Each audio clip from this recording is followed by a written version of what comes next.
the iPhone X and the iPhone 8 Plus. Let's start them up at the same time. And I know how to start it up now. Go. Oh, nearly. Go.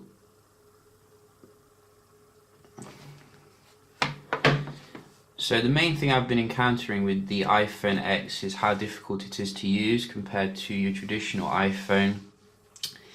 And I think, whoa, iPhone 8 Plus just beat the X there, I think. What you would need to slow that down.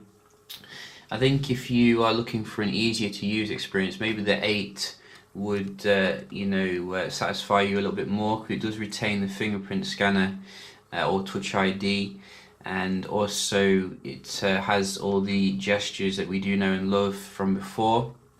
But nevertheless, let's see how they do compare here.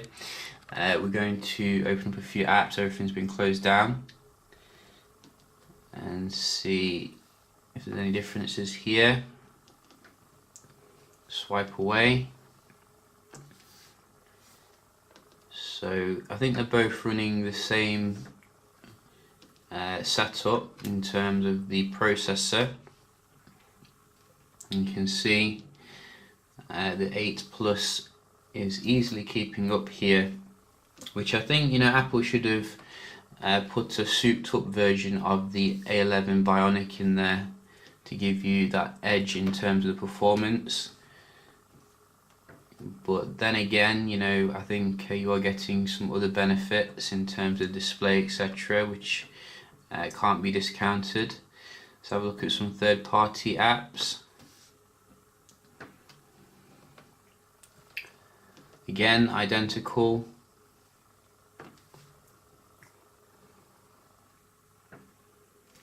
Oh, so 8 Plus there, only just. And that was the X. One more. X again. So X coming back there. Let's try some games, see if there's any differences there. And then we can check out the multitasking. So again, I can see, I'm getting redirected. I didn't know that this happened on iPhones. Thought it was just Android. Let's use the multitasking here. And yeah, again you can see, I think the X is doing pretty well when it comes to your games.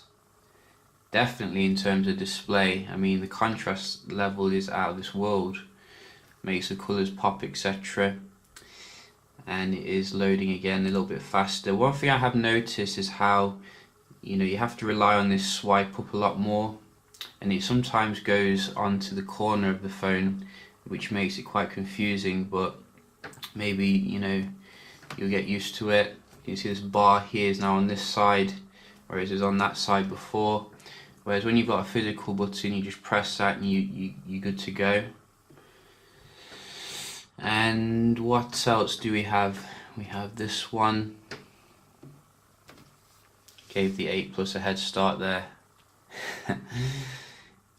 But maybe the X will catch up. And it did. I think it did. Wow, so the X is fantastic when it comes to your loading games. It's just getting out of them, which is a little bit annoying. So let's just try your multitasking as well. I'm going to attempt this without trying to pull my hair out, because I did try this off camera and it was very frustrating, because you have to get it right in the middle on the X. Hang on.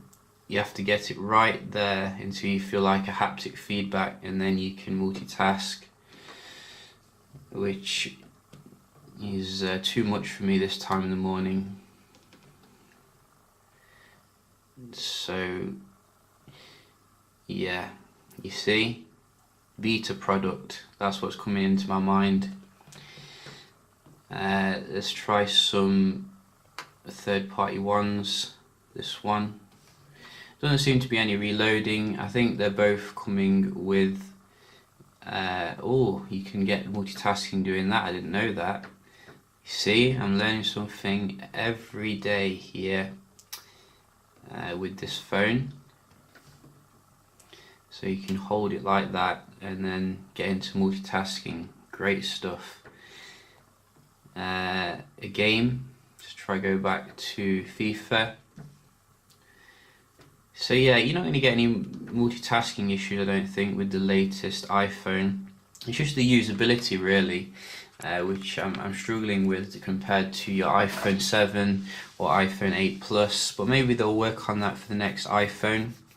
But if you're looking for, something which stands out, then I definitely think the X definitely does. It does have some functional benefits apparently as well. The telephoto lens comes with optical image stabilization, so it is better for low light and stability. I probably will do some tests on the camera as well, see how it does compare against some high-end phones. But if you can only afford the 8 Plus, you're not really missing out really, I think, in terms of the core experience, and actually it's easier to use day to day, but obviously